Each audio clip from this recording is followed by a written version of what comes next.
Scarlet and Violet introduced 4 brand new Pokemon that are based on the real-world concept of convergent species. Hey everyone, it's Dusty Go-Go. Welcome back to my headcanon. Regional forms was a revolutionary idea because it allowed Game Freak to reinvent old Pokemon, especially the ones that were found in Kanto. Since 2016, we've now seen countless new introductions of regional forms, and I've been very happy with them. But I would argue that the designs can get a little bit stale, and the inspirations for these designs are quite limited. But now we have convergent Pokemon. In the real world, convergent evolution is when 2 species independently evolve similar traits due to the same environmental stresses. And in the Pokemon universe, that means these 2 Pokemon will share a silhouette and a face. Tentacool and Toedscruel basically look identical. They've got different colors and they navigate through the world differently. Tentacool obviously swims like a jellyfish in the water, and Toedscruel uses those tentacles as legs, as feet, because Toedscruel is a mushroom. To make a successful convergent Pokemon, all a new design has to do is share a silhouette with the original Pokemon and probably a face as well. But their real-world biological inspiration can be completely unrelated, allowing for a ton of creativity and some wild ideas. Let's take a look at some amazing convergent Pokemon designs. Okay, let's start with one of my favorite Pokemon. This first Pokemon line is based on Magnemite. It's a convergent species of Magnemite. It's grass and rock type. The base form is called Netnamite, and it evolves into Nutnaton and then into Nutnazone. It's just a nut, like an acorn or some sort of like tree nut. I love how the magnets have been replaced with these types of like tree leaves.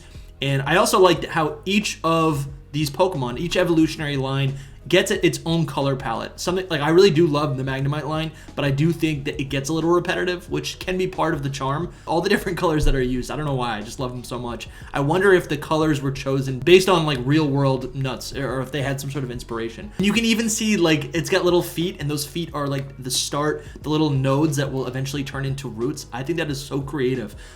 Even the expression on these Pokemon have changed a little bit. As it evolves, even though it's based on Magnezone, the design just like changes so much. Now it's got these wild tendrils, or their roots. It's a root system, and then the eye in the middle, so like the third Magnemite, the one that becomes part of the main body, that eye is now a mouth. And then again, the screw on the top of the head, or the little antenna that Magnezone used to have, is now starting to grow a tree, right? So it's basically a nut that falls into the ground and starts to grow a tree. I think this is so cool. And the beauty of these convergent species is that they really don't have to share any sort of biological connection to the original Pokemon. This is a great example. We go from an electric, steel, man-made magnet Pokemon to a natural creation. And this also mimics what we know about Voltorb, right? Here's another Magnemite line. Here's another Magnemite convergent species by my friend Max Fakemon. So cool. We got Lincolnite and Lincolnton. This convergent Pokemon is a steel type, but it has nothing to do with magnets. It didn't evolve from Magnemite. It's basically a chain link that has been exposed to the weather and has started to rust. So what I love about this specifically is that the rust type is characterized by the poison type. Poison type is typically expressed as sludge or garbage, but I love the idea in most recent generations as really any sort of chemical that could be poisonous to organic life. I wonder what Linkazone would look like. Now let's take a look at Suelu and Voltaria. These are convergent species of Swablu and Altaria, the normal and flying type Pokemon that evolves into a flying dragon, cloud Pokemon. A really nostalgic line from Generation 3. I love to see that these Pokemon are now reinterpreted as rabbits. The cloud wings of Altaria is now the soft fur of this rabbit Pokemon. Voltaria is classified as the hopping Pokemon. It's ground in fairy type. Even just the colors are really great. I love how a lot of these designs have the color totally contrast what the original design is. It goes from this like blue, beautiful sky blue color to this like earthy ground yellow gold color. This same artist has made another excellent convergent species where they take this rock type Nosepass and turn it into an ice type. Nosepass is based on a compass. It's got this big red nose, which is an arrow to point the way. And this artist so seamlessly took this silhouette and turned the compass nose into a beak, the beak of a penguin. So we have nose caps and Probocaps, even with Probopass, right? Nosepass evolves into Probopass, getting a steel type, and it's got this magnetic connection with these smaller little Pokemon that look like Nosepass, but aren't quite Nosepass. They function like like arms, right? Like floating telepathic arms. In the new design, those Pokemon are reinterpreted as little tiny penguins that just kind of like follow and flock around Probocaps. I almost look at these Pokemon like this should be the base form, kind of how Dragapult has the baby Dreepy floating on its head.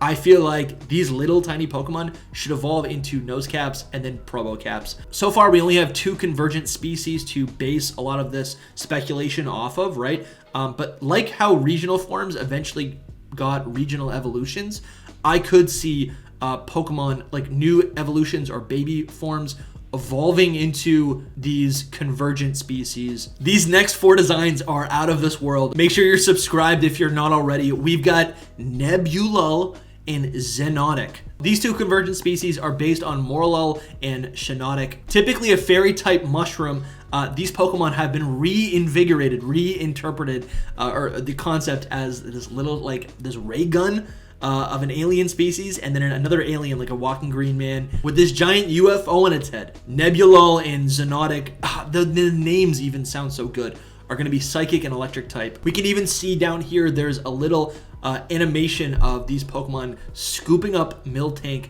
I don't even know what they would do with them, but it's funny. And it looks like Zenotic could even, like, the body underneath the UFO could almost like hide up inside of the spaceship. Zenotic is obviously based on a mushroom. I'm wondering, because this thing can go up into the UFO, if it's actually based on like a mollusk or a mollusk. Like a snail or an oyster or something like that. Now we have a convergent species for a Generation 9 Pokemon. The 2 Pokemon that are found in Area 0, Glimit and Glamora, are reinterpreted in this convergent species as a fairy and flying type. They basically just become little birds, right? Like these rock type, poison type, flower looking Pokemon, right? They're based on some sort of mineral.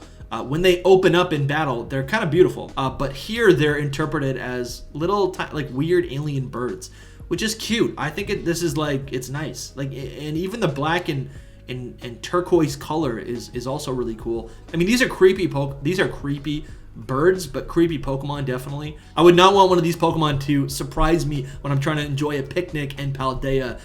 This thing just sounds like it would have like a horrible scream. Now we've got a Generation 5 Pokemon, the Poleline. Timepole, Papatoad, Seismitoad. They're based on frogs and vibrations, typically a water and ground type. They spend their time underwater in muddy locations. This convergent species really stretches our understanding of what a convergent species could be, but I think it is actually very tastefully done, right? So we have this same silhouette and the same eyes as the traditional Pokemon. However, these Pokemon are based on an owl. These Pokemon are kind of a boring type, normal and flying. We've seen that countless times. I really don't need any more of that in my life, but we have, I think I'm going to try to say it here, Palpatu,